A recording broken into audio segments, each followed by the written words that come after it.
Director Kelly, can you hear us okay? I can, thank you. Thank you.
Good evening and welcome to our regular board meeting. We want to say thank you for all that have joined us in person or online. We're going to call the meeting to order and start with our Pledge of Allegiance, which will be led by Maddie. And take it from there.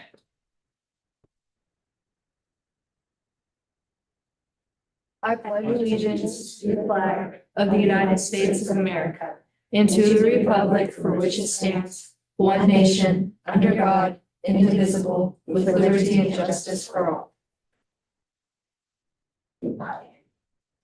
Next, we'll have our roll call attendance. Madam Clerk. Director Diamond, Here. Director Kelly, Here. Director Watts, Present. President Levesque. Here. Director Knapp. Here. Student Advisor Beek. Here. Student Advisor Phillips. Here. Superintendent Sweeting. Here.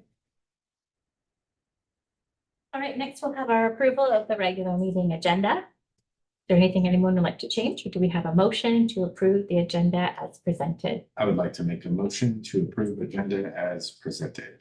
I'll second. It's been moved by Director Diamond and seconded by Director Knapp to approve the agenda as presented. Madam. Director Diamond, Yes. Director Kelly, Yes. Director Watts, Yes. President Levesque. Yes. Director Knapp. Yes. All right, that brings us to our regular meeting minutes approval from January 12th. And then we also have one for our January 13th special joint meeting with Lakewood. Do we have a motion to approve January 12th? Make the motion, we approve the meeting minutes from January 12th. I'll second. It's been moved by Director Knapp and seconded by Director Watts to approve the January 12th meeting minutes. Director Diamond, Yes. Director Kelly, Yes. Director Watts, Yes. President Levesque. Aye. Director Knapp. Yes. The January 12th meeting minutes are approved. Is there a motion for our January 13th joint meeting? I'll make a motion to approve the special joint meeting with Lakewood. on January 13th. I will second that. It's been moved by Director Watts and seconded by Director Diamond to approve the special joint meeting minutes from January 13th. Madam Clerk. Director Diamond. Aye. Director Kelly. Aye. Director Watts. Aye. President Levesque. Yes. Director Knapp. Yes. Those minutes are approved. And this brings us to a fun part of our evening. We get to have a presentation from students. It's our highlight usually of our meetings. We would like to welcome our Arlington High School Air Force Junior Reserve Officer Training Corps, the AFJROTC 61st Eagle Squadron, for a mission brief. And we'd like to recognize Major Mike Blue and is our Chief Master Sergeant Richard Jones here. He's not here. All right, well, welcome. So I'll just set the tone a little bit. So we have a regular 40-minute full mission briefing that we would give to when our inspectors come in. So we've tailored it down. We affectionately call it the mini mission brief. There's about 18 students on our cadet staff who would be involved in that briefing. They've tailored it down to some of the highlights for you guys tonight. So please. Hi, I'm Cadet First Lieutenant Cecilia Shelton. We're the 61st Eagle Squadron, and this is our mini mission brief. These are just going to be our topics of discussion today. First up, we're going to be talking about our chain of command, which is our top 3 and then our 2 instructors. Then we're going to be talking about our mission, what our mission is to teach our cadets. Then we're going to be talking about our squadron goals, which is just a few goals that we set for ourselves at the beginning of the year and we try and carry out throughout the year. Then we're going to be talking about our cadet staff, which we are a few of out of 12. Then we're going to be talking about our community service. This is a graded part of our class. So we're going to be talking about what we do and just give some examples. Then we're going to be talking about our cadet skills, which is again, something that we try and teach our cadets during class. Competitions. This is a very fun part of our corps that we enjoy doing before and after school. Then we're going to be talking about our LDRs or our leadership development requirements. This is a course in our school that Junior RCC is part of. We're going to be talking about our curriculum in action, which again is just taking what we learn in our class and taking it out into the real world with field trips or jobs. And then we're going to be talking about our morale, welfare, and recreation, which is just some of the fun things that we do in the corps.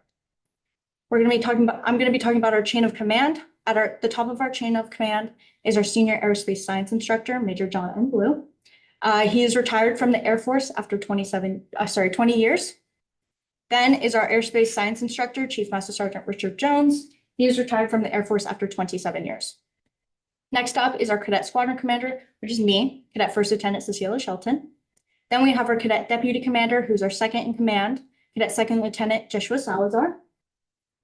Then our third in command is our Cadet First Sergeant, Cadet Senior Master Sergeant Jack DeWitt. I'd like to invite Cadet Barnes to the podium. Hello, I'm Cadet Staff Sergeant Michael Barnes, and firstly, I'm going to be talking to you about our mission. Our mission statement is to develop citizens of character, which means we focus on responsibility and leadership and becoming better individuals in our school and in our community. Next is our core values, which are integrity first, service before self, and excellence in all we do. These goals guide how we act, how we treat others, and how we go upon being in the squadron. Next is our honor code, which is, I will not lie, cheat, or steal, nor tolerate among us anyone who does. This helps keep accountability and trust within our squadron. Next is our squadron goals. First, for our cadet impact goals, one of the goals was for all of our first years to get their uniform within the first 40 days, which we unfortunately did not meet, but I would like to point out that 85% of our first years got their uniform in just 20 days. So I think that's pretty good for our first year. So good job to them. Next is our community impact goals, which was to conduct a mini mission brief to a minimum of 3 organizations outside of AHS. We have already performed one of them, which was for our VFW, and you are our second one. So I'd like to thank you for that. And we have one more to come, which is for our unit inspection. And then next is our school impact goals, which our goal was 100% graduation rate, which our seniors are doing an amazing job as of right now to do. Next is our cadet staff. For the sake of repeating myself, I'm not going to go over the top 3 because we already did that in the chain of command, but I am going to be going over 3 positions in our staff. First is personnel. They archive all of our paperwork, and for our cadets, especially if people want to go into the military after. If you do 3 years, then you get to promote. So we like to keep those in our staff for when they do go into the military if they want to. Next is health and wellness, which we do weekly. It is to keep the director, they create a game each week and an exercise for us to stay healthy in our squadron. Next is academics. They tutor people for whoever needs to help. If they see them, we have a thing called the F roster. So if we see them on the F roster, we email them or get into contact and we ask if they want help. And if they do, then we tutor them. So if they want help within our squadron, they will get it. Next, I would like to bring up Cadet Gibbs. I'm Cadet Technical Sergeant Silver Gibbs, and I'll be presenting on a few things. First, I'd like to cover our community service. Within our Corps, we have many community service opportunities, but these are some of the few that we decided to spotlight. So first, we have our garbage cleanup crew, which we've also called the Green Team. So they're the ones that clean up Highway 9 in front of our school, as well as cleaning up after games, as well as whenever need be. Then we have our color guard. While it's a competition team, it's also a way for us to present our colors for our school, say during assemblies, as well as sports games, specifically for our football and baseball games. And we also like to volunteer for the Aqua Sox when their baseball season comes around. Next, we have parades. These are just 2 of the parades that we appear in. There's many more. And then we also have our school event parking. So whenever like the college and career fair picks up, our cadets are up early in the morning, ushering cars into parking spots that are safe, as well as making sure those presenters have everything that they need. Next, I'd like to go over our cadet skills. As you can see, there are many that are developed throughout the years, but I'd like to point out 3. First, I have is confidence. All these cadets that you see today are showing and improving their confidence with presentations and overall with the Corps affecting us. Same as our leadership skills. All of us here have grown in our leadership abilities from our freshman year to now, and then organization. I'm currently our squadron's logistics director. In my group, we particularly pride ourselves for our organization skills with keeping logs of our uniform and all of our equipment that we do hold. And lastly, for me, I'll be going over our competition teams. So first we have this, what is called the Drill and Rifle Conference, which we compete in many different subjects, and I will just give you a little snippet of each. So we have our drill, my bad, we have our air and rifle marksmanship, which you can kind of think of it as the Olympics with air rifle shooting. Then we have Color Guard, which is a group of 4 cadets who worked together to march with the American flag as well as rifles to protect those colors. And then we have our Armed and Unarmed Drill, which is a group of a minimum of 9 cadets and a commander who work together to perform a drill card. We have our Academics team, which is a group of 5 cadets that individually complete a test, and all those scores are added up at the end of the day. And then similar to our Physical Strength team, it's a group of cadets that individually performs the mile run, push-ups, and a plank, and all those scores are added together. Then we have our orienteering team, which is land navigation. It focuses on our cadets learning the basic skills of reading a map and how to direct themselves. Then we have our GRTC Leadership and Academic Bowl, or JLAB, which is a group of cadets that works together to perform an online test, which is timed. And I will say that this year is the first year that we've moved on to round 2. So great job for our JLAB team. And then last, we have our Cyber Patriot team, which is our cybersecurity and computer security team. It's basically learning how to perform cyber defense, and it opens up that job opportunity to our cadets if they want to proceed. And now I'd like to pass it on to Cadet Dominguez. Hi, I'm Cadet Itzel, or Technical Sergeant Itzel Dominguez, and today I'll be going over our leadership LDR, curriculum in action, and our MWR. But for starters, our leadership, we have different activities that we offer in different tiers just to keep it all organized. So for tier 1, we have our STEM activities being JLab and Cyber Patriot. For tier 2, we have competition teams and our Kitty Hawk Honor Society. Tier 3, we have our planning detail, planning committee, green team, and saber team. These aren't all the activities we offer. We have plenty of more. These are just a couple to list off. We really want our cadets to be involved in our core. And for curriculum in action, we participate in the Northwest Drill and Rifle Conference with 4 division competitions and 1 state competition, which will be held in Oregon this year. And for orienteering competitions, we have 9 in total, with a chance to go to Junior Nationals in Cincinnati, Ohio. And for field trips, we take our aviation cadets into Fort Casey and our science of flight class into Arlington Airport and our local aviation businesses. We take our cadets to these field trips so they can learn what they've learned in the classroom, they can put them in real life scenarios.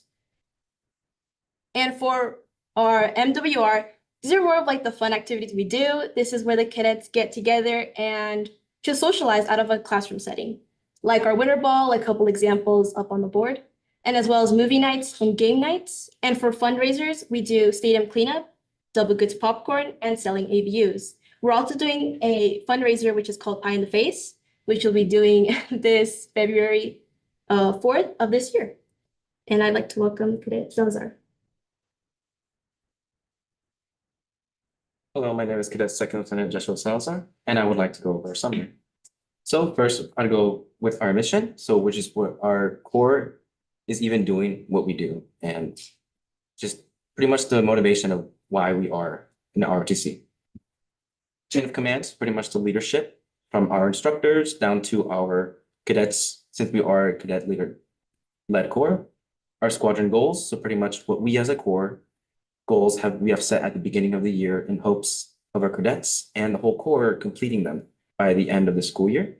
So the cadet staff is pretty much the hidden gears of our core. If we didn't have them, we wouldn't run as smooth as we were, and we wouldn't be organized. Our cadet skills, pretty much the skills that we hope cadets who take the class will take out into the real world and they learn it. Community service is pretty much the service that we do to help others and communities.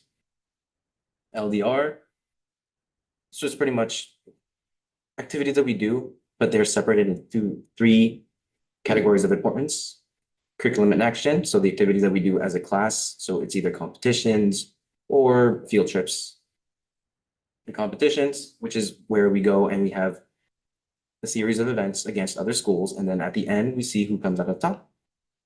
And for our morale and welfare recreation, it's activities that we do so that cadets, they don't see only people with ranks and superiority, but they see them as normal people and we can hear them, and anything that they need, they just talk to us as people and not as just either, oh, you're my leader. So it's just pretty much so everybody can feel seen and cared for. Any questions? What's been your personal, like, big takeaway from ROTC?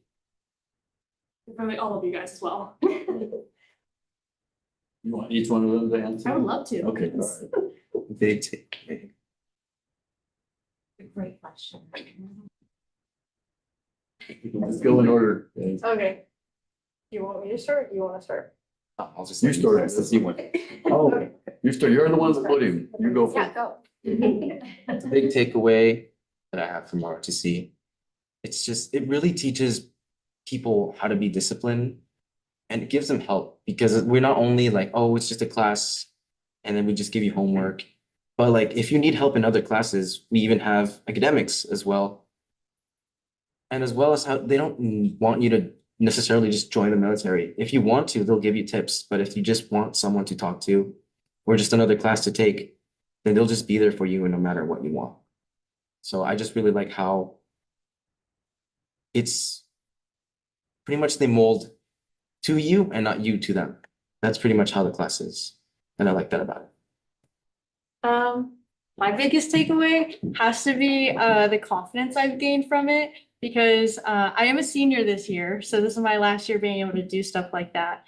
And I've gone from being a freshman who hates doing a presentation in front of her class of 16 to somebody who is now presenting in front of the board and is excited to do it. I'm not sitting here, I'm like, oh my gosh, I'm so scared. No, I'm excited to do stuff like this. I love talking about junior RTC. And so being able to do it to a board who might not know everything about it, it's just, I love it.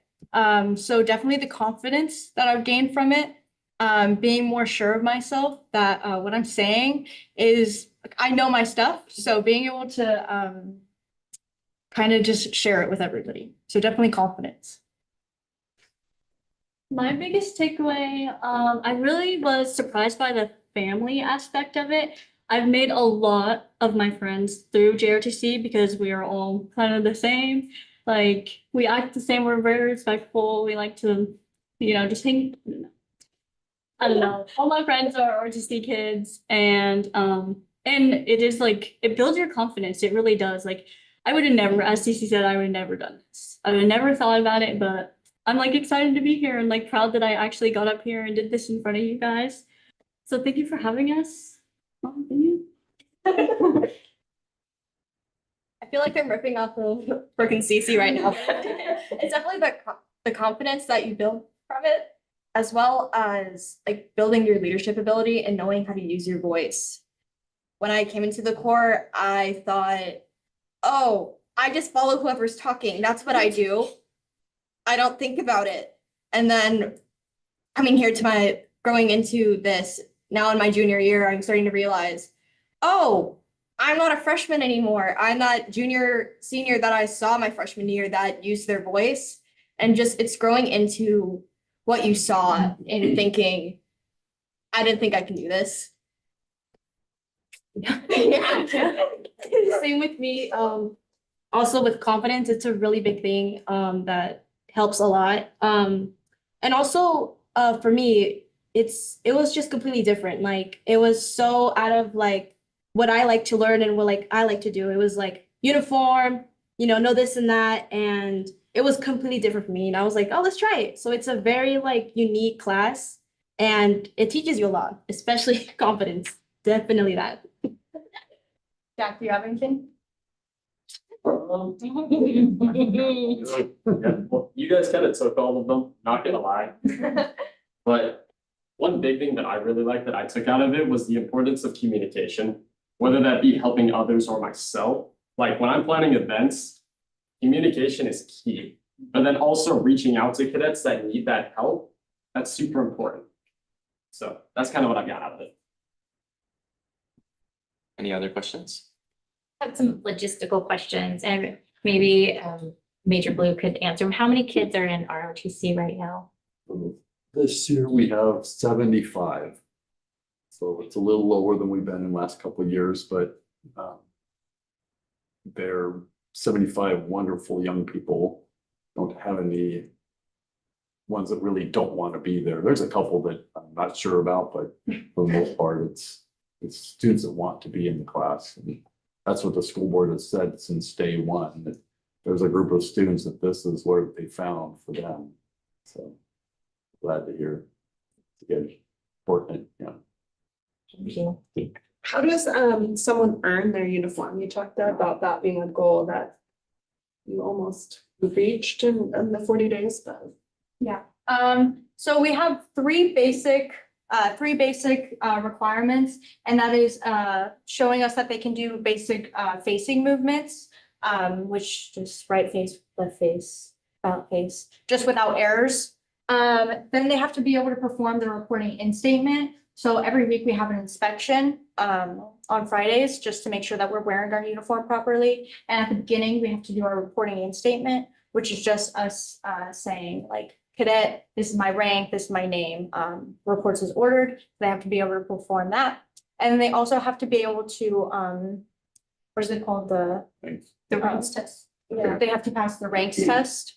So they have to be able to know, look at uniforms and see like, oh, that person is a staff sergeant, or this, like all the way from E1 to 09, or yeah. Sherry, any questions on Zoom? No questions. It looks great though. Glad to hear you have such poise, all of you. I appreciate your coming to the board tonight and demonstrate that. Yeah, thank you for having us. And there's only one senior, the rest are. Wow. Impressive. Thank you for being so brave and doing such a great presentation for us tonight. Can we give you a round of applause? You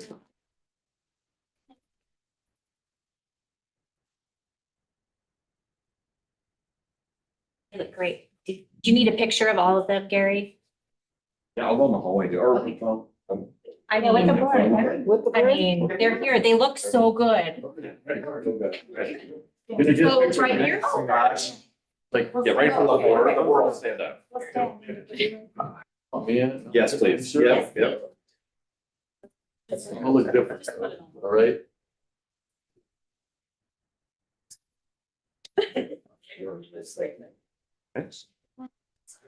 Sucking look good. It's right, exactly. It's like perfect. Great rest. Arms around each other. That's great. That's great. There we go. Okay. Do we have their faces? Can you go that way slightly? There you go, perfect. Yeah, we can. Actually, you guys are okay. I can still see the face behind it, so we're good. All right, everyone look right here, please. Hold it, no blinking. One more for insurance. That's great, thank you. Thank you so much. Thank you. Thank you for coming on a service day. We appreciate you taking the time. Thank you. Thank you. Thank you. Thank you. Thank you. Thank you. Thank you. Thank you. Thank you. Thank you. Thank you. Thank you.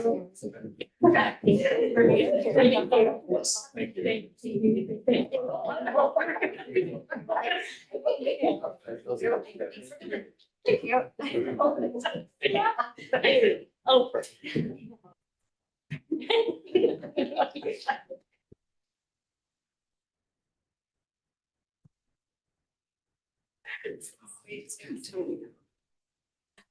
They did a good job. Okay, next of our meeting is our public comment portion. Do we have anybody online or anybody in the audience that? Okay, moving right along. We have our consent agenda. Do we have a motion to approve consent agenda? I'll make a motion to approve consent agenda. I'll second. It's been moved by Director Kelly and seconded by Director Watts to approve the consent agenda. Director Diamond. Aye. Director Kelly. Aye. Director Watts. Yes. President Levesque. Aye. Director Knapp. Aye. Okay, the consent agenda is approved. Faster. She was hitting the unmute faster than you guys were talking. And then that brings us to the new business portion of our meeting. And we'd like to start with our report of donations approved by our superintendent for January. So during January, I approved a $1,500 donation from Arlington High School Boosters Club to the Arlington High School Band for the homecoming fireworks that happened during the football game halftime, and they were spectacular. So thank you, Arlington Booster Club, very much for your generosity, and it's a great fireworks. That's what I have. Next up is another presentation by our Advisory Council for Education. Our ACE committee has a report that they're going to share about our post contingency plan. And Dr. Sweeting, you want to introduce everybody? Yes, I'd like those that are here to come on up. We have group here. And I'm going to, before we get started with the report, I would like each of them to introduce themselves and what is their role on the Advisory Council for Education Committee. And so, Britt, I guess you're going to go first. I am Britt Kleinman. I serve on the Advisory Council for Education as a parent and community member and district employee. I'm currently the vice chair, and this is my 7th year on the committee. I'm Allison Kleinman. I'm a sophomore at Arlington High School, and I'm a student voice for other students and to make an input on big decisions. I'm Cheryl McGuire. I'm a community member, not an employee of the district, and I'm chair of the committee. I'm Nicholas Blaken, sophomore at Arlington High School, and I'm a student on the council. My name is Kira Wilson. I'm from Arlington High School, and I am also on the council. I am Michelle Kinney. I'm here as a parent voice as well as a school district employee. My name is Hillary McGuire, and this is my 2nd year-ish, and I am a paraeducator. Thank you all for being here. So the Advisory Council for Education Committee, it's a group of people that come together and want, first of all, to learn as much as they can about the district, all the different programs. But they also dig into data. So during the year, they look at data, like discipline data to see if there's any disparities or gaps. But there's also special projects that they're asked to research and dig into. And this year they were tasked, and carry on with looking at contingency plans for post-middle school. And the reason for that is on the next slide is that post-middle school was built in 1981. Do I need to? I got it, sorry. Oh, okay. For all I do. Oh, you have all the controls. Okay, thanks. It was built in 1981. In 2014, the Master Facility Advisory Committee identified it as needed to be replaced because of it being an aging facility and also inadequate. And there's many things about that. And because of that, the district has placed before voters 7 initiatives for asking to replace the facility.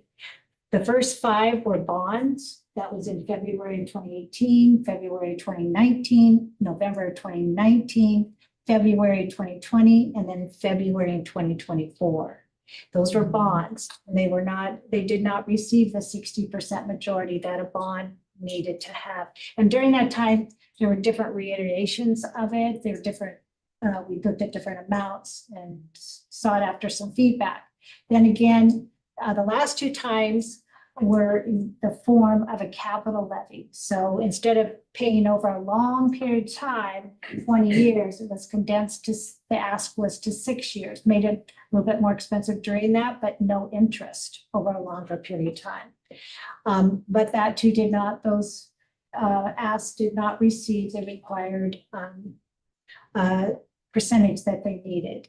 So the last bullet says we can't wait for a crisis to begin considering options. And that is because with the way that post facility is, like the HVAC systems, that there are 22 that we're struggling to get parts for, and that are aging, and the electrical system, the seismic, all of those things, an event could happen. Now, we don't know when that event might happen. Hopefully it never happens. But it could happen to the point where we have to either partially or fully vacate the building. And we need to, we are charged, at least the ACE was charged with looking at, okay, what would we do? What were some of those contingency plans? And so this is that report tonight. And so I'd like to welcome Cheryl up, and each of them have information that they're going to share with us.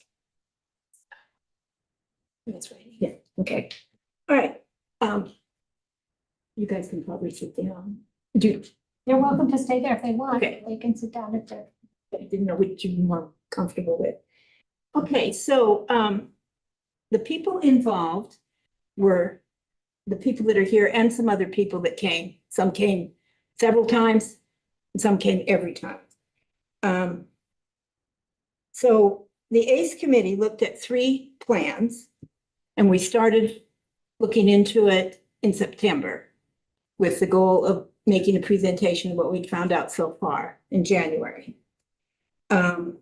We needed to look at contingencies because you never know when something's going to happen. We need to be able to continue the education and keep everyone safe.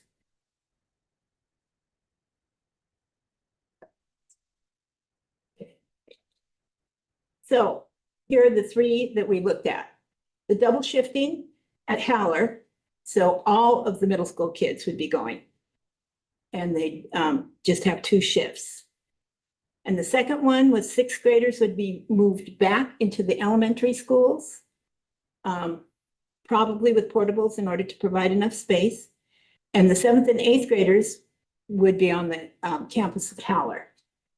The third one was temporary facility in the community or nearby for the post students and their staff, like renting a building or part of a building.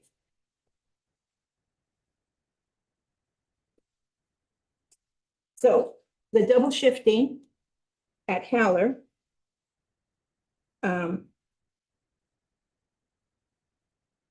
And this is going to be the more details from Alan. If you want to come up, she's going to do the next 4 slides. Those of us who were in the group talking about double shifting were me, Mary Levesque, Kira Wilson, Sarah Blake, and Lauren Hunter. It's not the greatest idea, but it's the best that we could come up with.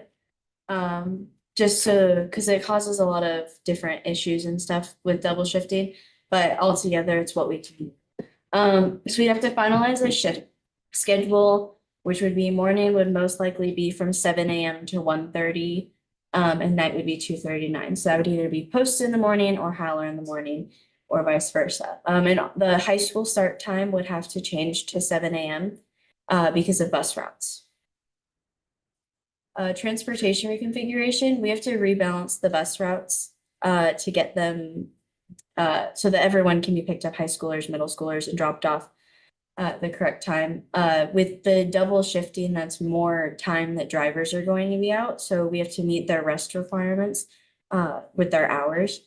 And 2-hour late start schedules are going to be, we'll have to figure that out. Does the morning shift just go in 2 hours late, finish, and the night shift is the whole time? And having to figure out how that works with the buses between the elementary schools, the high school, and the middle schools. Staffing adjustments, which school goes first, so that teachers are going to have to end up sharing classrooms. So what teachers are in what classrooms and how does that work? Support staff, so like paras and different admin, like how does that work with their split? Do the paras for each school just go with them? Does the admin go with them during that time? Or is admin sharing offices? Or is there just one admin for the whole day, that kind of thing? Meal service schedules will change. The first shift will have breakfast and lunch, and the second shift will most likely have lunch and dinner. Cleaning protocols, there's gonna have to be cleaning after lunches and breakfasts and dinners and all those meals, and cleaning in between the times of the shifts. So it's just figuring out how we meet the requirements for all of those protocols. Storage for each of the teachers. If we have teachers sharing classrooms and one teacher has stuff they need to put away that fills the whole classroom, and so does another teacher, how do we figure out how they can have storage for that? We'd have to cancel extracurriculars, so in-school sports for middle school and extra clubs and all of that stuff. And then the facility users, so the cheer and football teams who use the middle school's and use Howler's Field after school time for practices aren't going to be able to use that space anymore because there will be school going on. There'll be no choice transfers from one school or the other. We couldn't really take in more students from outside the district when we have everyone at this one school.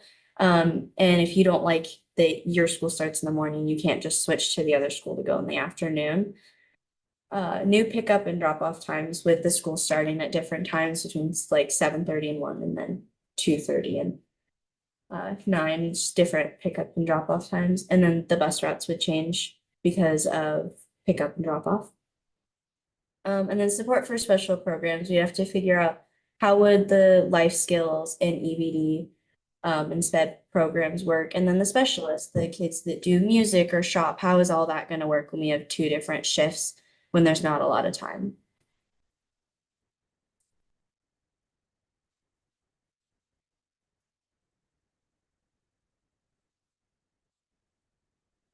And could you tell them your name again, please? Yes. I'm Michelle Kitty, and I'm going to discuss the sixth graders moving back to the elementary schools and the 7th and 8th graders moving to Howler. The middle school or the elementary schools as they stand could not house a whole another grade coming back into the schools. So each of the schools would need portables. In order to move our sixth graders back to their respective schools, we would need to purchase portables. These portables would be 2 classroom portables that would have a restroom in the portable. The maximum class size that would fit comfortably in the portable would be about 25 students per class. Based upon the numbers provided to our team by Brian Lewis, the average cost would be about $1 million per portable. The cost would include water, sewer, tech, fire alarm panels, ground excavations, furnishings, and permitting. We reviewed 5th grade enrollment numbers for the end of last school year, and the beginning of the 2026 school year to assess how many portables would have to be added at each school. Based upon this information, we assessed we would need the following. Presidents would need 2 portables. Eagle Creek would need 3 portables. Camp Prairie would need 2 portables, and Pioneer would need 1 portable. This solution doesn't come without its own set of complications. We've highlighted some of the ones here. This isn't an exhaustive list. This plan doesn't come without its own set of hurdles that would need to be addressed before such a plan as this can be finalized. Transportation. More kids would be riding the bus to the elementary schools, which would mean that we would have to have more routes in order to have enough room on the bus for students to travel safely. This is difficult as we consistently face a bus driver shortage. Time. In order to implement this plan and have the portables in place for student use, we would be looking at 1 to 1.5 years. This plan can be implemented if the details are worked out, but cannot be implemented as a quick emergency response. Money and space. As indicated before, the cost of putting in a portable is approximately $1 million per portable. We would need at least 8 portables. That is not money we have on reserve, and we would have to look at where those funds would come from to move forward on this plan. In addition, not all schools have the space to put in a portable, such as Pioneer doesn't really have the space to put in a portable. Therefore, concessions are going to have to be made on what we get rid of in order to make room for that portable. You have to look at your special education program. We would have to review the special education classrooms to create the best plan for these students. Issues that can potentially arise are whether there is enough room to move the 6th grade special ed students back to the elementary school. We would have to look at the safety of having special ed students from kindergarten to 6th grade in the same classroom. We would also have to assess whether Howler has the facilities necessary to house all of our special education students for 7th and 8th grade. Staffing impact. The teaching model between elementary school and middle school is very different. Commonly in an elementary school, a student would have 1 primary teacher, whereas in middle school, a student would have 5 to 7 teachers. So if we move 6th graders back to elementary school, we have to look at our staffing impact and staffing contracts affiliated with those types of changes. As we look at these staffing impacts, We have to be mindful of the costs associated and address how we are going to handle them. We found that there are a lot of more details that would need to be worked out in order to implement this plan. We found that this solution, due to the time needed to be put in place, would not be our best response to an emergency.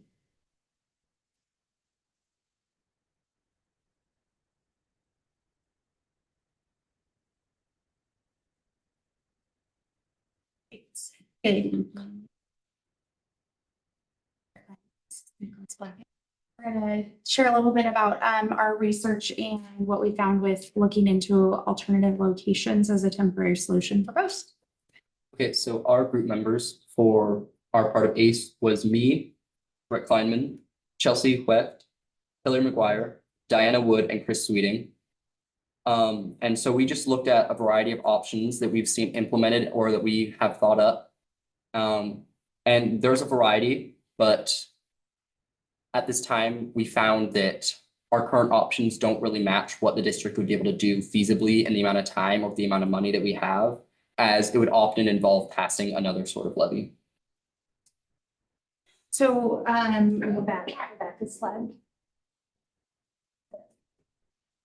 So some of the options that we looked into were Smart Cap, which is a developer that has been putting in some industrial buildings out near Weston High School, the Stillaguamish Athletic Club, and the airport, looking into if there were options for us to do some sort of retrofitting or rentals out there. We also did some research looking at different buildings within the city of Arlington, whether it be district buildings, city-owned buildings, and other options. We also brought in representatives from the community to help with that. So City Administrator Paul Ellis came and gave us some help kind of from the city's perspective on what they have or what other facilities that maybe we weren't aware of that could be options.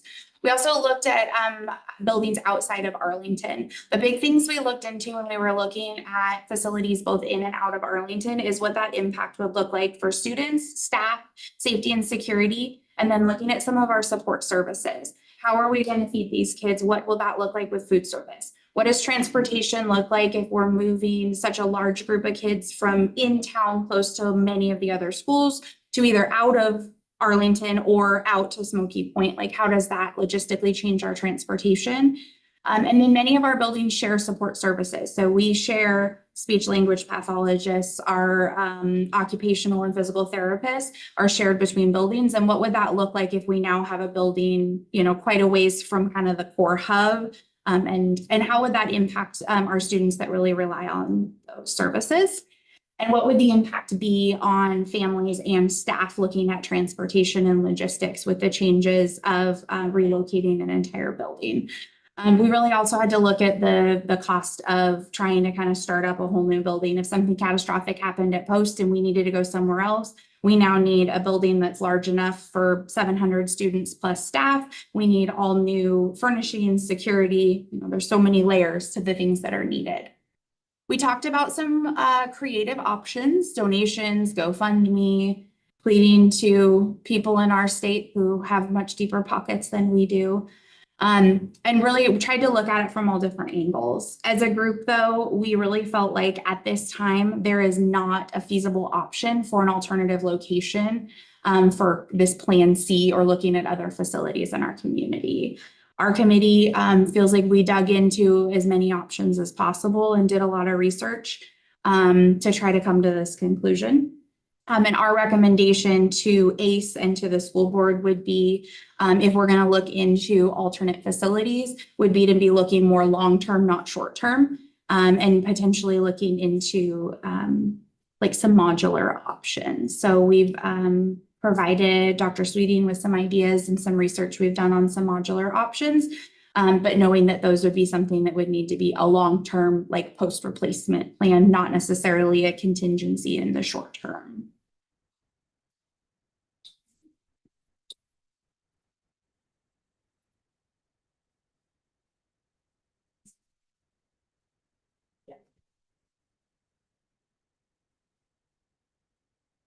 I'm Gary Sable, Secretary to the ACE Committee. I've been on the committee about 10 years, so I'm gonna give the recommendations here. So the first one is to review and revise the district's continuity of operation plan. And the COOP plan was developed during COVID. It was basically going to remote learning. And this is something that is reviewed each year. And so the thought was, after this meeting later on this year, to have the ACE committee look at the COOP plan and see what needs to be revised, because there are parts that need to be updated. So that's kind of the first step for that. Secondly, engaging community stakeholders and others to get their feedback on, now that we've presented these kind of options to the board, none are awesome, but we did the research, but we really need to get the community feedback to see kind of what the next steps are, because at the end of the day, their feedback is critical to us moving forward. And then the C is kind of like, okay, so for the future, we have these emergency plans, but what does that mean for the long-term plan for post middle school? Obviously, the first one is replacing post with a new building. We've done that 7 times, and so we could certainly do that again. The board can do that again, rather. We could also replace post with a modular new building. You heard Plan C, modular is an option. It's not a great option, but it all costs money. So that'd probably be, I assume, some sort of levy or something involved with that. This is one that I'm just trying to think outside the box, right? The idea is maybe if we really can't get voter approval to replace post middle school, what about combining post and Howler into a single Arlington middle school or something like that? Because there is enough space at Howler to do that. But again, we would need feedback from the community, because this is just thinking outside the box. Nothing's set in stone or anything, but we really need the feedback from the community, because at the end of the day, they're the ones, we're all taxpayers. They're the ones footing the bill. So that's something that, probably the first time you're even hearing of that. So it's something we definitely need to flesh out, but it's one of those options that came up as the ACE committee was researching this. And then finally, 6th graders moving back to elementaries with the need to add portables. That's something, even, when we came up with some of the bond and levy options, there was an idea, well, we could do kind of a portable farm, kind of a post, and kind of do some major renovations, but the cost of that was almost the same cost as a new building. So it didn't really make a lot of sense, but those are options. So. Yeah, and this is a kind of a mid-year report. What part of the goal was to do this research, dig into it the first couple of months of ACE. We paused a lot of our informational reports that we've had so that we could really focus on this. But the work needs to continue. We need to kind of, the recommendation would be for the ACE committee to look at the COOP plan and do some thoughts about that, but also carry on about some of these other things. So we do want to not just totally pause our informational reports, because we need those. And so we would like to do that, plus also work forward. And I want to, thank the group so much for their commitment. And it's not easy, to do this. And there's a couple of new ideas that have come forth. So I'm hoping that we can look at some of those new ideas as well. But ACE is committed, the people on there are committed to doing whatever it takes to try to come up with some options. Did anybody have any questions? I wondered about the SRO schedule with the double shifting mainly. We would need, maybe that's not a question you can answer, but. Consideration for sure. Yeah. But also, thank you to all of you. A lot of information you gave us, and it's. Thank you. I had a question too. Yes. With the double shifting too, do you know how that, I don't even know if Eric's not here. If it would be more of an HR question, would it have to be based on like seniority on who chose which shift they took for teachers and admin and all that? And then an MOU have to be drafted for all that, so there would be more work to do. We would have to work with labor groups, of course, because a night schedule is a lot different, but we. Or alternate years too. What was, my thought was, what about A and B scheduling? Like A's online some days, in person some days, B's online some days, in I think person. we're all afraid of online. No, I get it, COVID. In our is research. Terrible. Chris, maybe you can mention what we learned about online. Yeah, so up until this year, there was through OSPI something called Continuous Learning 2.0 that we could use during COVID time, or if there was something that, we need to have, we couldn't have school in person. But as of this year, 25, 26, that has sunsetted. And Okay, that- so there's no online options anymore. Okay. knowing that, but the question is, what do we do if that building becomes, we can't occupy it? The state does allow several emergency days. I think it's like up to possibly 7. But then that's it. So what if you can't occupy it for 30 days or for 60 days? So we still have work to talk about. I mean, I know that they would work with us in some way and give us, I would hope, but right now, it's like that continuity of operation plan. We need to refine it because you can't do that. Based on what I have a question or statement. I did like the option. I don't think in all the conversations we've had of considering all the middle school students at Haller, that space, it does seem open now that the stadium seating is gone. So I would encourage, I would be encouraged to consider that more fully and do some more research on that. To me, that sounds intriguing. Yeah, so that just kind of piqued my interest, but it was, I do appreciate all the research all the time you put into it, because all the nuance of how do you feed these kids? What about the special education students? Yeah, that just didn't realize it until you took a deep dive. So thank you for presenting all that information. But yeah, I definitely kind of open to the whole, everyone at Haller. That's interesting. Okay, I had one more question, Yeah, Cheryl. I I think we might all have more questions. I'm sorry. That's good. But lots of ideas and thoughts. And one thing, when I was at the Technology Advisory Committee, I thought, I wonder what Matt would think about what our technology needs might be for a double shifting scenario, and what would we need? How would we make it work, et cetera. I was wondering if you had any thoughts about that, Matt, about like technology.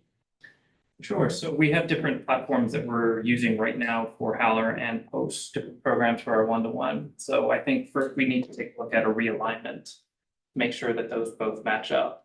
So I think we have the equipment, we just have to realign how the program functions. I think another consideration, and it's probably something you've considered in the staffing piece, is what that looks like for tech support, to ensure that there's adequate tech support during those times, not just during the day. So I think that's a secondary consideration. The rest, I think, is very doable. I think we have enough infrastructure and the fleet is solid enough right now. But I do think that there are some technology questions we'd want to get into the weeds on. One more. Another question? Maybe 2. One, how are we presenting, have we thought about how we'll be presenting this to our community so we can get that buy-in? We're gonna do like something at the BPAC to have a bigger discussion as we kind of start thinking. I think we'd probably start with just a survey to get kind of a first blush of what people thought, and then, maybe like an in-person, Dr. Swing had an idea of maybe at a later on the school year, May or June, maybe having people come to the ACE meeting to share their thoughts. And so, but I think we'd probably start with a survey outside of the normal annual survey that we do, just to get their thought, just like Sherry said, like, just thinking about what we do combine into one big school, what are people's thoughts on that? So I think them hearing, like, we're thinking of these things and it is a big deal, so it might be helpful. And then Cheryl, you were a community member, and do you have students? I don't have any students. My children went through Arlington schools and my grandchildren went through, they've all graduated, so. And you're a former teacher. I'm a retired school teacher from Everett School District. I appreciate all of you taking this on because it is very important to each of us up here, so. Thank you. This is a generational challenge. Yeah. You can see that we have our students and we have those that are retired. Impactful, yeah. We need to work this together. Yeah. Maybe we could talk about more in a study session. I would love that. Other questions? Anything else? And do our student advisors have any thoughts about double shifting middle schoolers that affects high school? No, just. Just sad. Yeah. All right, thank you very much. Thanks. Very nice.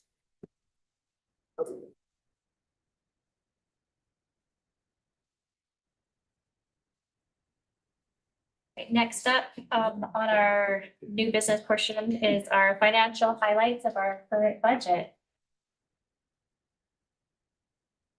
As everybody's minds are spinning wildly out of control. Gina, what can you tell us about money? Yes, I'm ready to share with you. We have closed out the month of December and the detailed report is on the consent agenda. And now we're ready to go over the financial health of the district. We have our strengths, our challenges, and these are well known for the board, so I won't go into them today, but this is really what we like to look at every month because this slide does change every month. And you can see December is on there, the middle line, showing where we're at for the 25-26 fiscal year.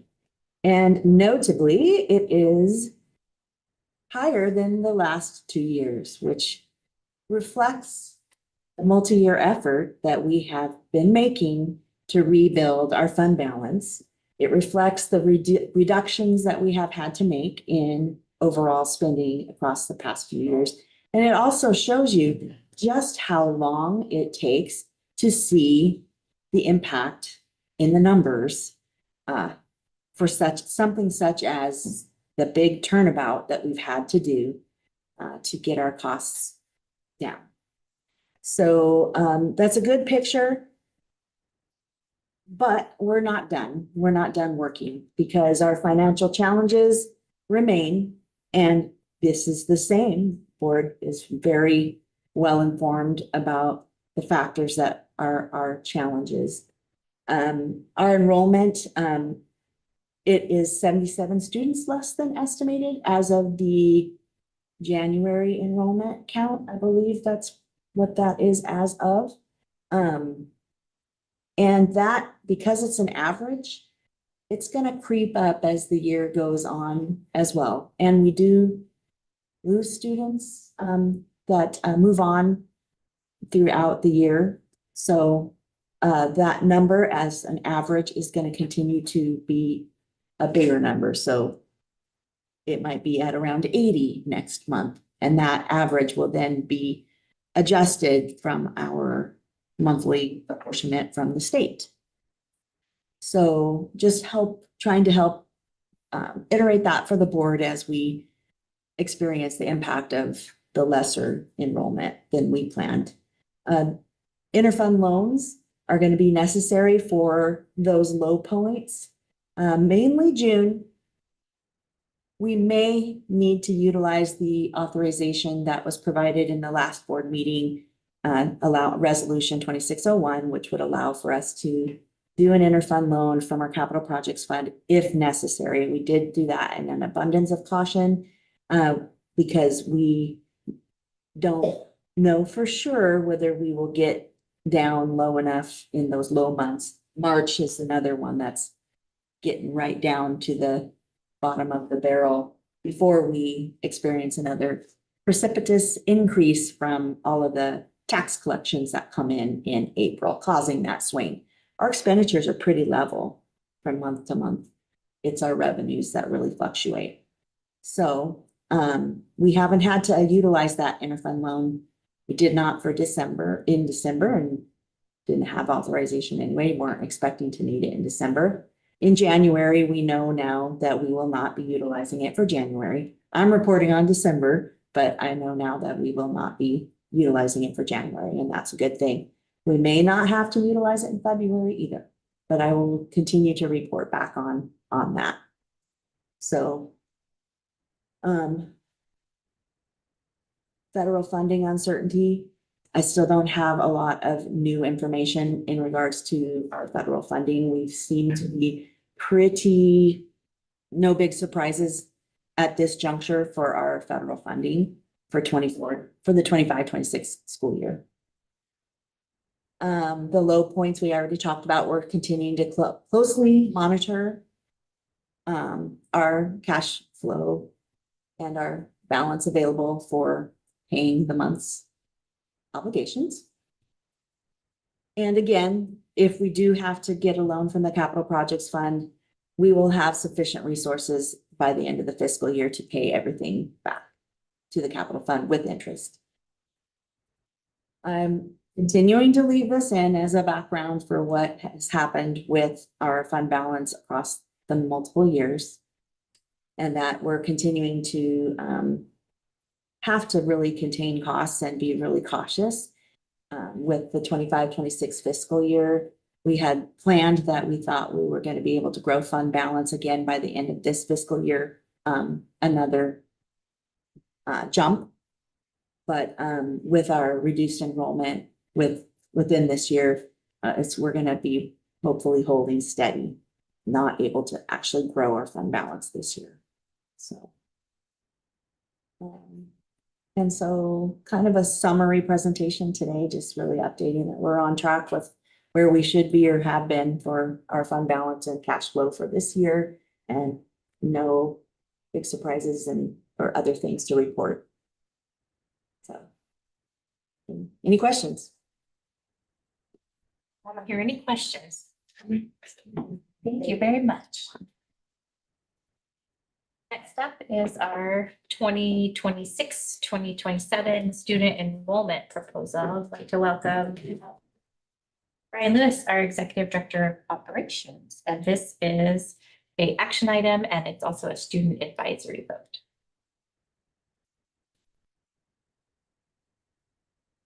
Good evening, Brian.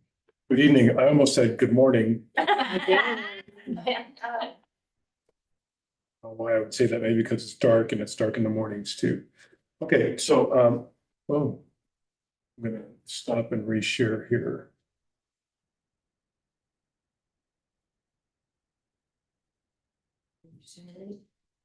Reshare, Sherry. There we go.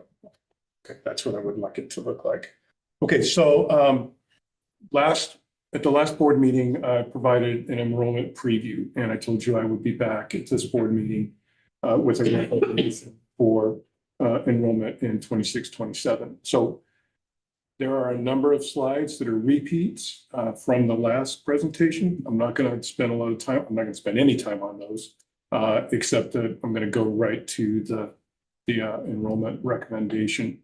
What has changed between the last meeting and now is we've got one more month of enrollment data to incorporate into our projection for the next school year.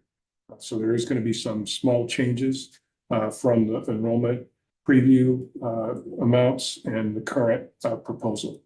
And those changes are a slight decline in the student FTE count that we're recommending for next year.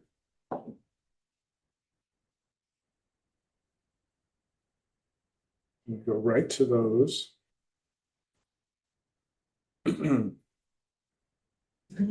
Perfect. There we go. So this table, it's similar to what you saw during the last presentation.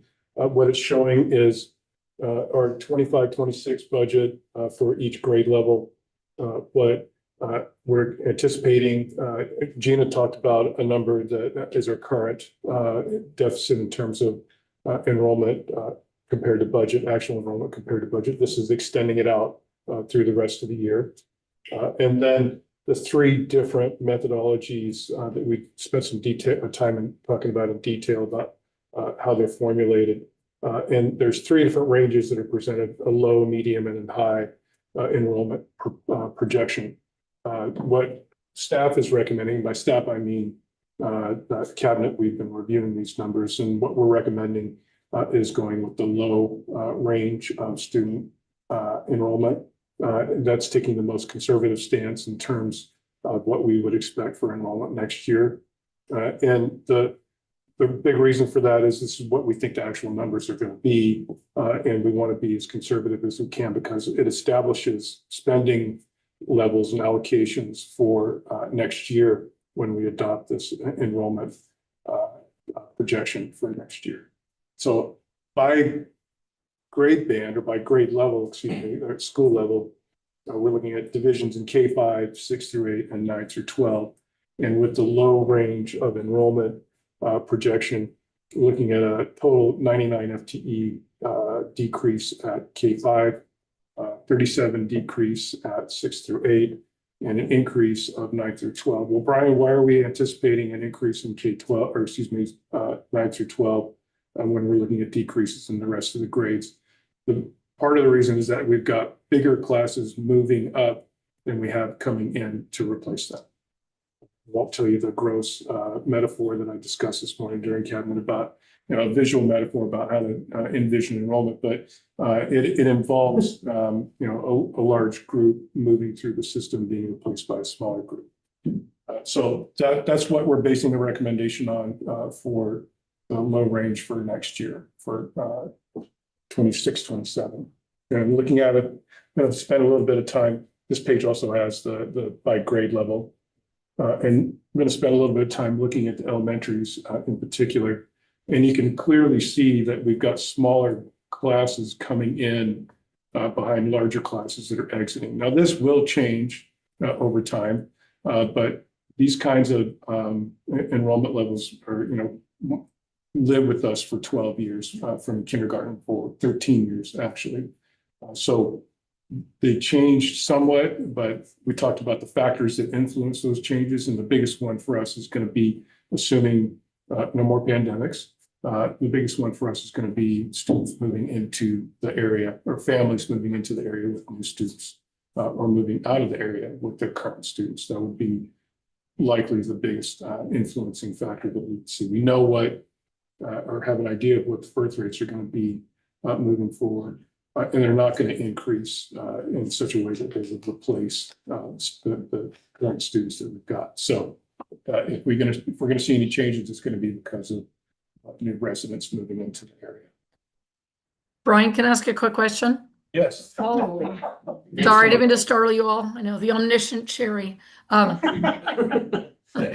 voice from the ceiling. Yes, the ceiling is talking. My quick question was, I just had this sort of epiphany. So judging from, as obviously a resident of Arlington, seeing property values go up. And I'm wondering if property values going up then impacts the people who have the ability, families have the ability to move into Arlington, and then having choices to look at Marysville or Lakewood or Mount Vernon, some of the Stanwood. So I'm wondering if there's any of that, if that's a consideration, to think of is the affordability has changed over the past 10, 20 years. And I'm wondering if people are less inclined or less able to move into Arlington with that being a factor of affordability. So just a thought. Yeah, from our demographic report, I cannot provide a response to that question. One thing that we should keep in mind is that if costs are up here, they're up everywhere. And one thing that we do have going for us here is proximity to high-paying manufacturing jobs, specifically Boeing and all the industries related to supporting Boeing have been very beneficial to the community. And I would also encourage you to keep in mind that as recently as 5 years ago, Snohomish County was one of the most economically upwardly mobile counties in the state, in the country. It was number 2, actually, behind Lane County, which is in Michigan. Snohomish County, if a person attends K-12 schools in Snohomish County and then gets a job here after they graduate from high school, they're going to make 15% more on average than people in other counties in the country. So there is an advantage, and that may be more relative to stability than growth in these times. Those jobs will still exist here. Boeing's, not experiencing a decline in orders or anything like that. So we should expect to see some stability there into the future. So that may give us an advantage here, even in the face of higher costs.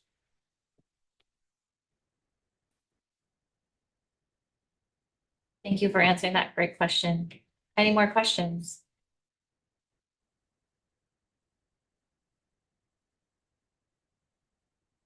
Or opinions? concerns, thoughts?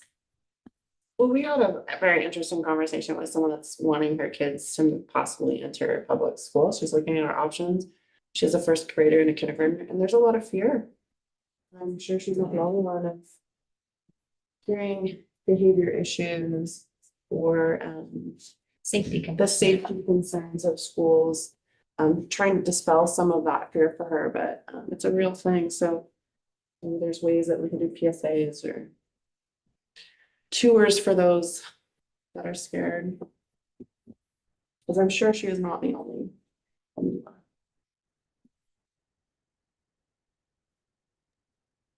Nicole, to just address that real quick, I was wondering, I had a kiddo that came into my class this year as a first grader. He was at a Christian school last year for kindergarten, and I had a couple kids like that. I wondered if there was a way to have an open house or opportunities for parents who might be exploring public education. We have that kindergarten invite, right? So, come to the schools, but I mean, that's a possibility is, a day in the life of a second grader or something, and maybe have that opportunity. Again, we have to look at what it looks like for teachers and that sort of thing, but just somewhere where maybe an opportunity for parents and students to have a walkthrough and see what the building looks like and the faculty and the environment, what the vibe is, that might be something to consider. Well, one of her first two is her children alone with one adult. And it was like, well, no, there's lots of people in that building. But in her mind, my child alone with one adult with this classroom and is that safe? Just because of our own history, maybe. So, interesting.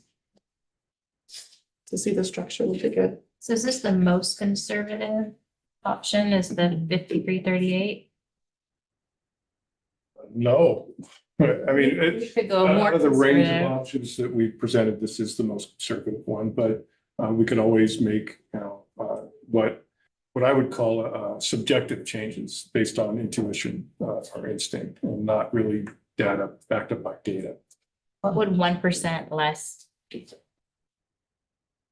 you're asking me to do math. I know. It's another 50. 53? I want to err on the side of have more kids than we anticipated, other than, I don't want to have it where we budgeted more kids and have less kids, rather opt for the other option of having more kids than we budgeted for. Yeah. So would it be spread out amongst all grade levels equally?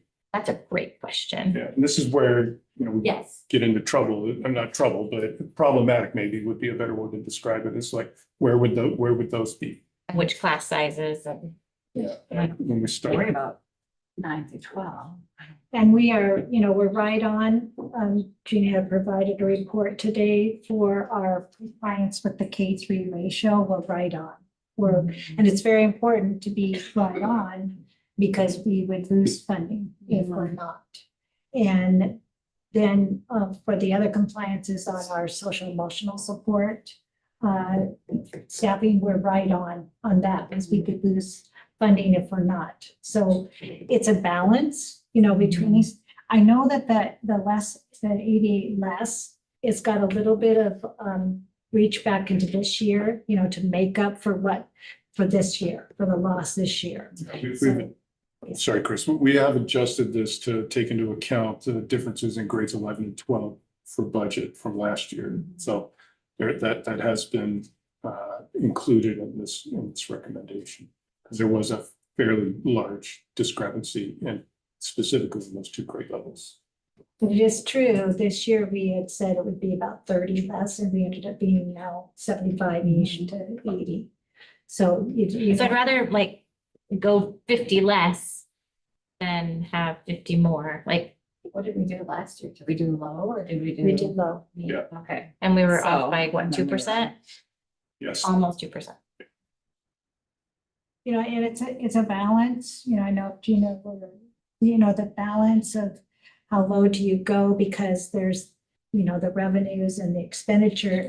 Gina, I know you can explain this better than myself, but there has to be a sweet spot where we're balancing this.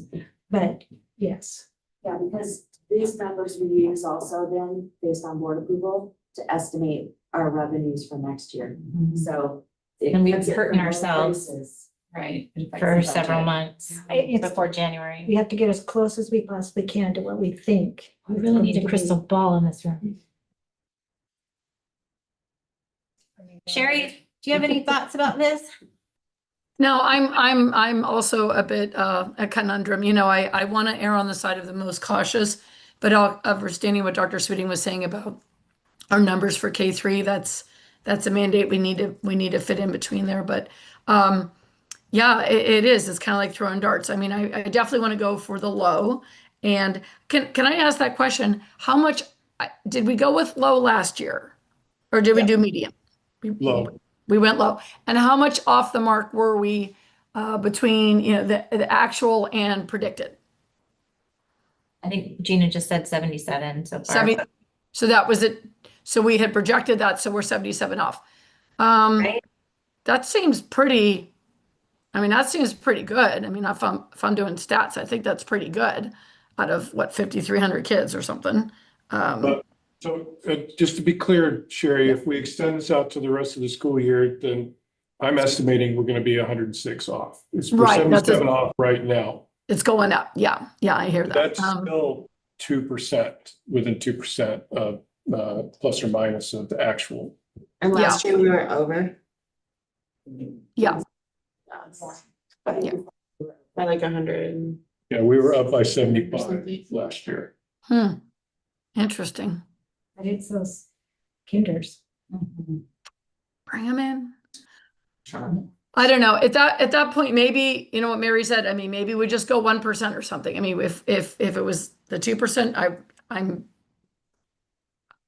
Pendulum swings. yes, Dr. Sweeting, if we could just make that happen, I think we would have the draw.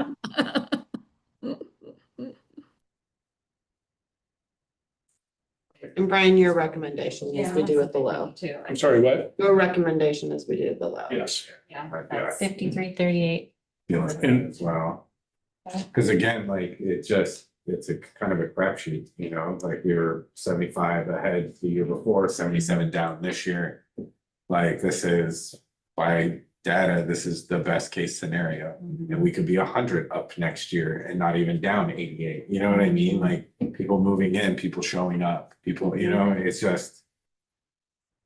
Cause again, like what if we lower it and then we don't have the staffing for all of these people that move in, like even close to it? Then we have to play catch up, right? You know, we have to hire somebody's third day of school. Yeah, versus just kind of getting close to it. I mean, even with the 88 less, there will be some staffing changes. Yeah, so I know, So just yeah. know. And will we find this out like prior to enrollment, prior to school start? Like, will we have enrollment numbers? October is really the most accurate picture because then we've got 2 months of enrollment data that we can form as it forms a pretty solid basis for projecting the rest of the year. Gotcha. Okay. And, you know, I had a superintendent used to say, well, October is going to be your high point because that's when it starts raining and everybody comes to school. That was in Washington? Yes. Okay. It was a Cape Flattery, so that's when it rains a lot out there. Okay. And you don't recommend going down like 0.5%? So, you know, I'm not gonna stand in the way of that, but what I would need is direction as to what grade level those would come in. Definitely not K3. Yeah, and, you know, if we were to do that, my recommendation would be in 9 through 12.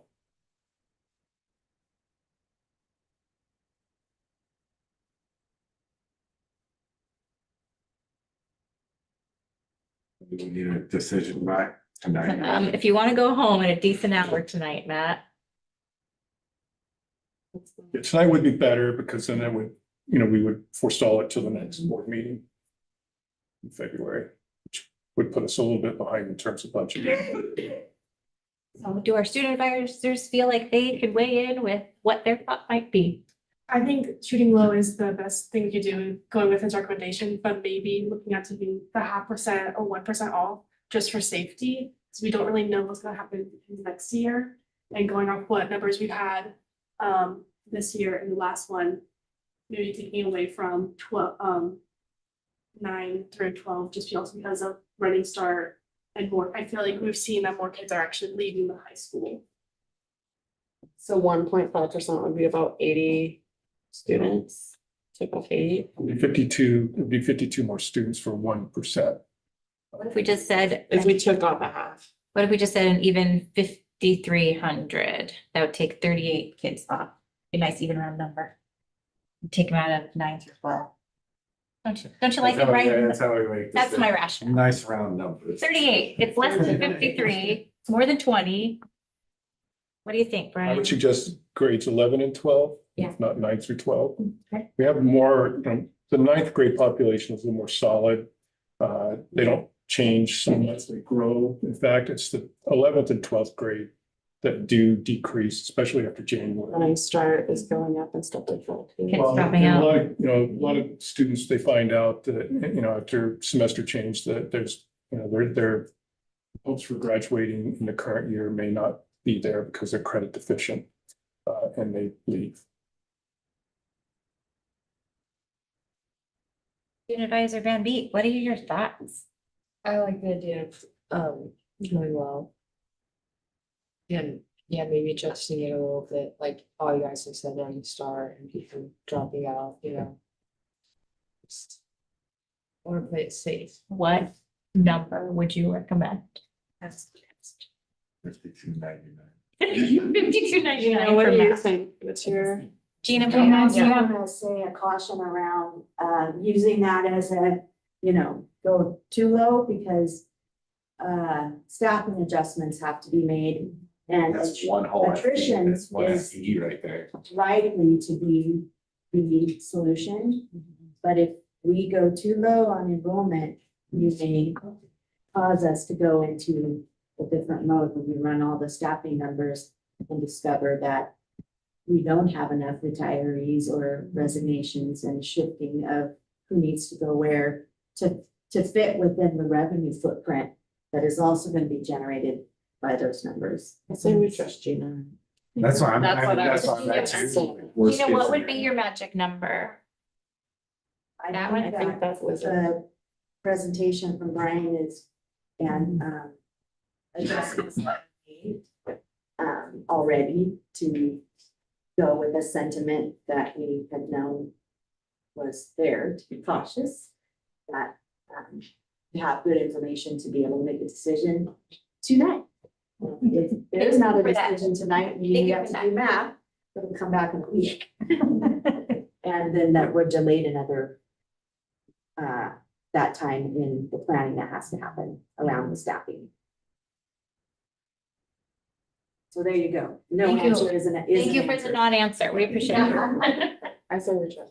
Yeah, I think we go with the low. Also, it makes me nervous to kind of arbitrarily mess with numbers and looking at here or there when we have like years of data and all of this information. We know that changing one thing isn't just changing the numbers, it's a trickle, it's a ripple effect, so.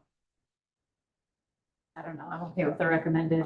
Me too. That's, because like I said, even though year before we predicted wrong, it just is what it is, like we're predicting. So this seems safest.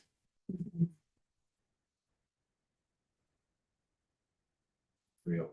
$1. So after all this discussion, Alex, how would you vote? I'd vote that we go below, yeah, I recommend it. And Maddie? I vote to go with the recommended.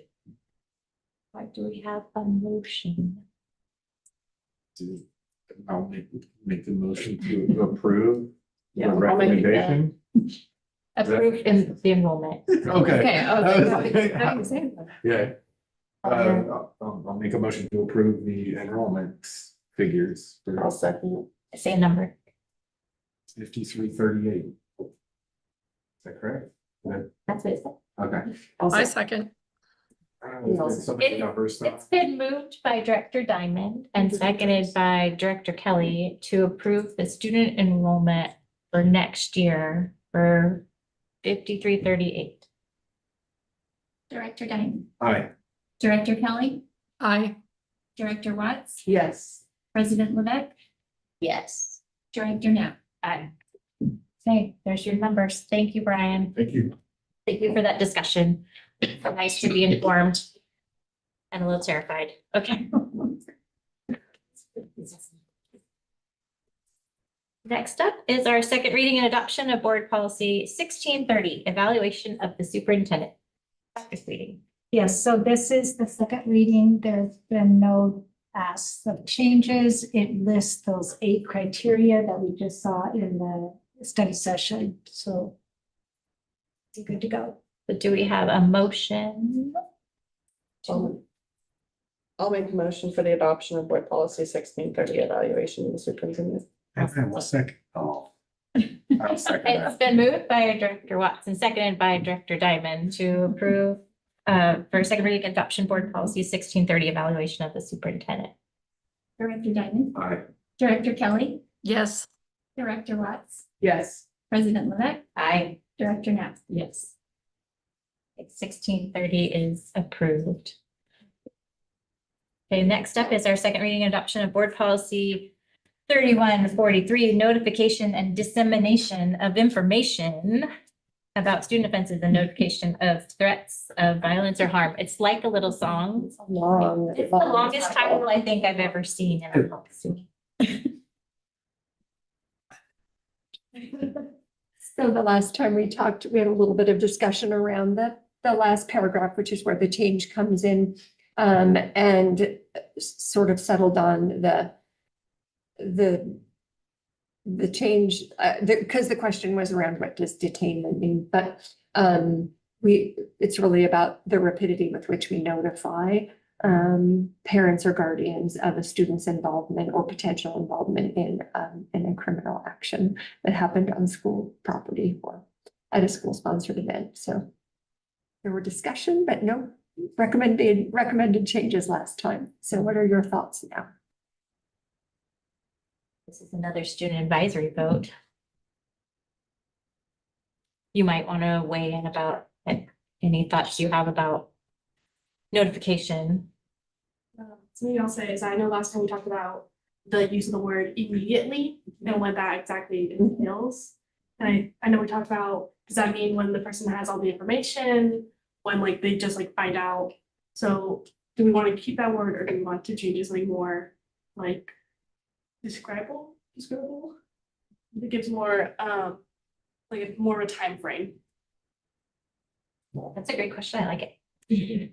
Dr. Sweeting, do you have any advice on that one? Well, I lean towards WASDA because they have recommended this language. So, and they have an attorney that reviews these, even though I think any word might have to define it, like if it said in a timely fashion or, but I think immediately would be defined as quickly as possible, which seems reasonable. Thank you. Yeah, good question. Any other question? Pretty much not what I was gonna say. That is the word that is the stickiest, I think, is that immediately. Do it quick. Yeah. Okay, let's ask our student advisors how they would vote for this policy. You're fast, good at this. Do we have a motion to approve board policy 3143? Make a motion, we approve policy 3143. I'll second. It's been moved by Director Knapp and seconded by Director Kelly to approve board policy 3143. Madam Clerk. Director Diamond, Yes. Director Kelly, Yes. Director Watts, Yes. President Levesque, Yes. Director Knapp. Yes. That policy is approved as presented. Thank you very much. And that brings us to our informational items. We'll start with our superintendent's report. Dr. Sweeting. So it's the end of the first semester, so we'll be moving into the second semester, which is awesome. And congratulations to Clean Maddie. Thank you. Wonderful award. And I'm looking forward to this Thursday. We have a Rotary Outstanding Student Celebration at the Rotary Lunch. So our secondary students, middle and high, will be honored. And even though this is getting towards the end of this month, so the end of board appreciation, we know that we are forever grateful and we always appreciate our board, even though it's, you know, the official month is coming to an end. That's all I have. Thank you. And that brings us to our legislative update and discussion. And Sherry, what can you tell us about what's going on in Olympia? Oh, you know, fast and furious down there in Olympia. I'll condense it to the one big thing that happened today. I sent out a lot of information to basically DA1 and also to Dr. Sweeting and Gary Sable as well. The one bill that came up, Senate Bill 5346, ended up being a substitute bill, which would not require schools to adopt a policy regarding cell phone usage. Many of our DA1 reps got back to myself or got back to Logan and said that they already had that in place. And for many districts, a buzzword is local control. I don't feel our board has really had that as part of our conversation, although we do appreciate that, you know, we are the ones making that decision. And it is always, I think that has value. I think it's important that we decide for our community what we feel is best. So that was just something I kind of saw over and over again from people's response to a potential sort of a mandate coming from OSPI. I think school districts like the recommendation or suggestions, but ultimately we want the ones to be the ones to decide. But other than that, there's been several. I appreciate Dr. Sweeting and Gary Sable getting back to both myself and Logan and sharing how particular bills would impact our district. And I just feel really invested this year. I probably should have been doing more of that last year, but now that I'm on the Ledge Committee, I'm really reaching out to our members and conveying the impact, and the feedback is essential in a timely manner. And I feel like people are responding. So I'll keep you updated on things that look like that will impact us and just continue on. I think this is over about March 21st. So the session is going well. And if there's any time that something comes up that you feel personally about or feels like our district would want to partake of the, you know, testifying in front of the legislature, let's make that happen. So I personally am a little intimidated by that. I do have thoughts on things, but I'm also just in a place where I'm learning. So I'm kind of watching what other people do and what their statements are related to certain bills. So I'm just kind of absorbing a lot right now. But that's my update. Thank you, Director Kelly.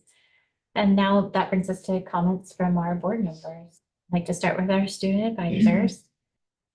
Alex? Okay. First thing was our students had finals in the last couple of weeks. It was very rough, but we made it through. Very happy. I know that a lot of kids are excited for the new semester, the fresh start. And then one thing I was gonna say is that we also had an MLK assembly. We had a new speaker this year. And new way, like a new format of having our students in where it's more personal and it's less the whole school in one little gym, which was a really nice change of pace. And I really applaud our ASB for pulling it off. Our speaker was very well spoken. He was very active and he really engaged the kids, which I thought was a nice change of pace. Another thing is I'm going to be taking the recommendation from Sherry Kelly and doing the cookies for your thoughts. So I'm working on doing that. I go scrounge up some cookies and some post-it notes. And I'm trying to do that this early February to middle of February when I can find some of my time. But those are my little school related stuff. Thank you. That's awesome. Mad. Yeah, I'm just looking forward to the second semester, one more semester left of high school for me. But the one thing I have been noticing the past couple of years, towards the end of each semester, students kind of just give up. And they're like, oh, the semester is almost over, I don't have to do my work. And it's just kind of, it upsets me that they just give up like that, thinking we'll just start over in the second semester or next year. And I want to be able to find a way to help those kids and be able to like like help them realize you need to keep going and keep doing your work and yeah, just who would help that because it just, I don't know, you know, but yeah, besides that, just working and rodeo queening. So, yeah. I love it. Thank you. Dr. Diamond. I guess no comments. I do have a question that I've thought multiple times, but we can answer it later. How come you're never allowed to make a motion? I just, I totally could. we never. I You just hear think my it's- voice enough. Okay. But that's the only thing. I was just like, I've never heard you make a motion. That's all. That's actually all I have. That's awesome. Parliamentary procedures do allow the chair to make motions in a Okay. small group. It's totally fine. But if it was a large assembly, I would not be able to. Yeah, it was just a curiosity question. I Then thought it's there was only a- to some make, progress. break a tie. Well, go ahead. Do you want to make? Do you want me to Motion. make? Well, That'd be so lit. that'd be awesome. Sorry. Director Knapp, anything you'd like to share? I just want to thank all of our presenters. The EFJROTC was cool. I had not heard about the tutoring that they do. I'm watching grades in that way. I think that's awesome. And the ACE committee doing all of that work. And I know, you know, whenever like us as a board, we start to hear these ideas and then we pop up with more ideas. And so I was writing some more down and I don't want to discount all the work that has been done though. Like that is definitely robust. So yeah, that's all. Director Kelly, anything else you'd like to share? No, not too much. Just, yeah, looking forward to going to the second part of the year. And it was just, yeah, a good break today and happy you're all well and healthy and congratulations to our queen. So anyway, on to new things. And you're right. I think that's perseverance, Maddie. And I think that's great that you have that feeling yourself and encouraging others, just that this is part of it. And we go to the end.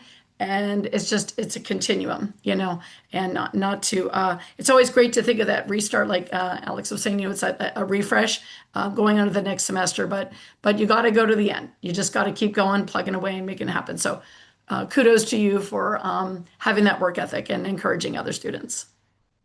Thank you, Director Kelly. Director Watts. I love the presentations today. I love the mentorship, and maybe that's something you could bring to the to Weston that we learned about in our study session, because I think that's really important for people to feel like they're seen and normal and that they belong. And then ROTC, it's always great when they come in and they're just such strong leaders, and you can see it throughout the school. And then the AACE, I love the hard work you're doing because it is something that we're very passionate about up here and would like to come up with a good solution. Kind of school kids stuff, like Tolo's coming up, so I had a big huge sign for someone asking Jacob to Tolo, which was kind of fun to wake up to on Sunday morning, sitting on my kitchen table. The last meeting I forgot to mention the Muppets that Flight did in their awesome costumes and songs, and it was just so funny and so nostalgic of my youth and watching the Muppets, and one of my favorites. So that's great. And I think the other big thing from the weekend is Go Hawks. I want to share that there is an upcoming basketball game that they're asking people to pack the stands for. It's that unified basketball game. I think it's on Monday, February 2nd. I don't remember what time it starts, like 6 p.m. And I thought that would be an awesome thing. If we have a quorum there, that'd be even better. We would have to let Debbie know. Or no, Brenda know. We can let Debbie know. They'll take your text. Invite Debbie. There's a lot of fun things happening all around, and I think that would be a really great thing to support. I'm looking forward to my last kid's last semester. Yay! A lot of laughs. And we had our last IEP meeting this week, and that was just a great feeling to know that he's on track to graduate and he's accepted the help that he needs to get there. And it's been a long struggle to get him to the finish line and be able to finish strong. So, woo! Yeah. Yay, and go Hawks. Does anybody want to make a motion to adjourn?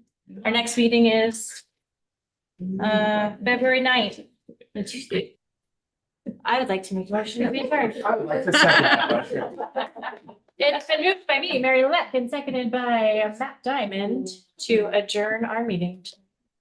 Director Diamond? Yes. Director Kelly? Absolutely. Director Watts? Yes. President Lett? Yes. Director Neff? Yes.